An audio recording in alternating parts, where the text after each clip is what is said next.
looks all right. Tell me, why are you interested in this job? I need a steady job, Mr. Wiley, with a chance to go places. I see. Now, this one job you had with the Central Distributing Company, you worked there for 18 months? Yes, sir. Why did you leave? Because I wasn't getting anywhere. After 18 months, I figured I was worth more than they were paying me. And I figured I was ready for promotion to more important work. I see. Honest, Mr. Wiley, it was a rotten company. I don't know why I stayed as long as I did. Tell me, were you fired?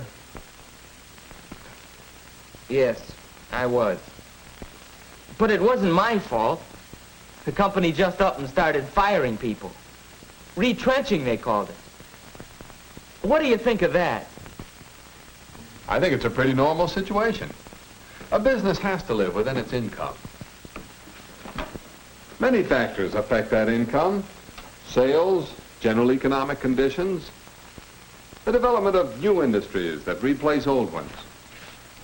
For these and many other reasons, businesses often go through periods of adjustment and reorganization when they're forced to let people go.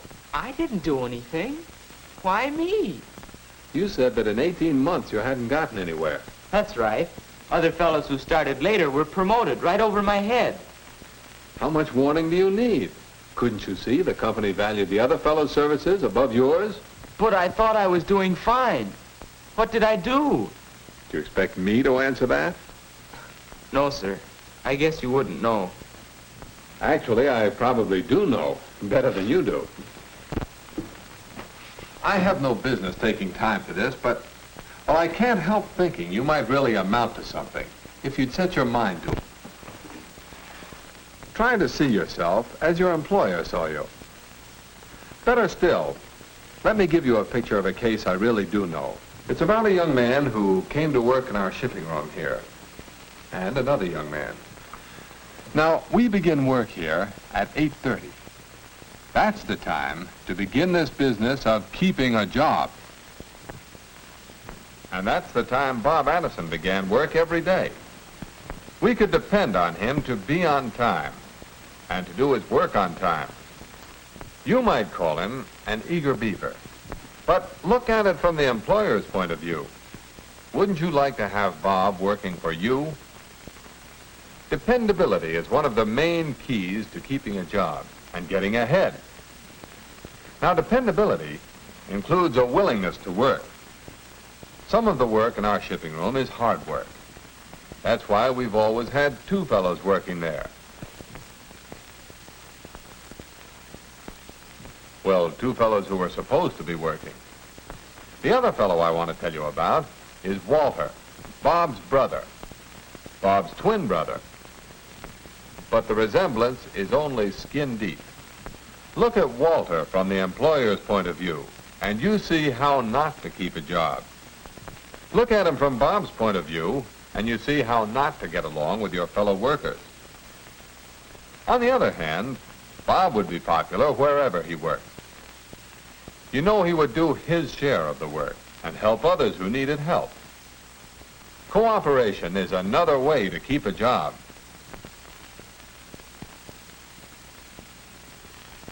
Walter finally decides to go to work, but a job he was supposed to do first thing. Actually, he was supposed to run them off the evening before, but he put it off. This is how not to be dependable, how not to cooperate with the company and with your fellow workers in your own and other departments. Poor Walter. Who should come into the shipping room but me? The boss always seems to find out. Walter's manner gave him away. Now, it isn't hard to learn to make good, clean copies on a duplicating machine. And this wasn't the first time I'd had to criticize Walter for making poor copies. And it wasn't the first time he tried to alibi his way out of a situation. The fact was, Walter just couldn't take criticism. Yet how can a man expect to improve on a job if he won't listen to the very people who can help him? Just before closing time, you'll find Bob getting the shipping room ready for the night. And you'll find Walter getting himself ready, so he won't be a second late punching the clock. An employer sees this as a sure sign that a man isn't really interested in his work. I ask you, if you were the employer and had to cut down your staff, which fellow would you keep? That's not hard to answer. But why didn't you go ahead and fire this, Walter? Now, don't be too hasty. I'm only telling you about Walter's bad points. He did enough work to hang on to his job. As long as times are good, there'll be jobs for fellows who just barely do enough to get by. But to keep a job when the going gets rough, you need to insure your job.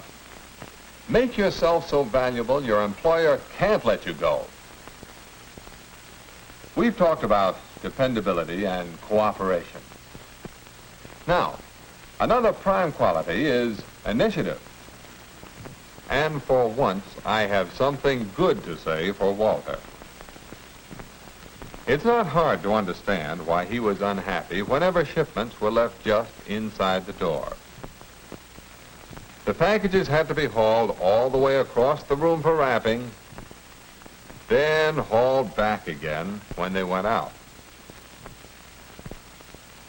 If you don't like the way things are done, you can spend a lot of time complaining about it. That was Walter's usual way. But this time, he got an idea, and he knew what to do with it. In every company, there's plenty of room for improvement, and the management usually welcomes suggestions from employees. Walter's idea was a practical one, so we adopted it. The company benefits through time saved and less handling of packages.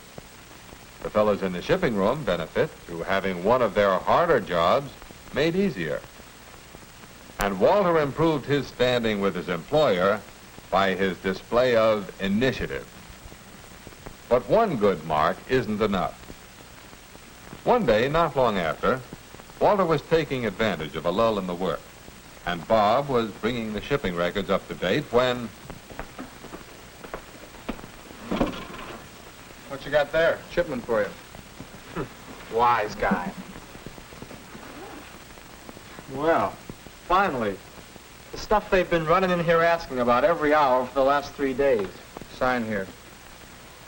That's the way it is in this company. They wait till they've run out of something, and everybody runs around like crazy.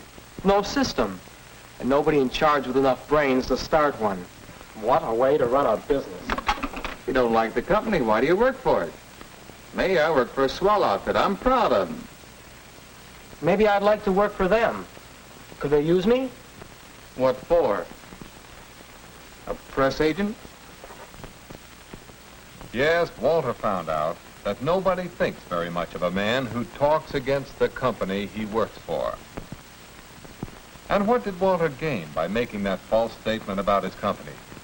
Nothing, except trouble for himself if it got back to his employer, which it did. I guess it's not very different from the way I was talking to you about the place where I used to work. Well, there's a saying, if the shoe fits... Oh, the shoe fits all right. You knew it would, didn't you? Yep, I could see my shortcomings all over the place. Dependability, initiative, cooperation, and loyalty. I could have done a lot better on every count. You can do better. Come on. Yes, sir. Well, Bob, I've got a new assistant for you. Bob Addison, this is Ed Blakesley. Hi, Ed. Glad to meet you. Bob's a good man to watch. As soon as he trains somebody to take over here, he's moving up to assistant purchasing manager. Say, that's great. Mr. Wiley's been telling me about you and your brother. My brother? Yeah, your twin brother, Walter. I had a point to make, so I invented a twin brother for you. You see, in this twin of Bob's, I was really describing Bob's poor conduct on the job when he first came to work here. Oh, you mean the way I was loafing on the job around here before? I get it. And then you... Well, if you can... Say, Mr. Wiley, did I ever tell you about my twin brother?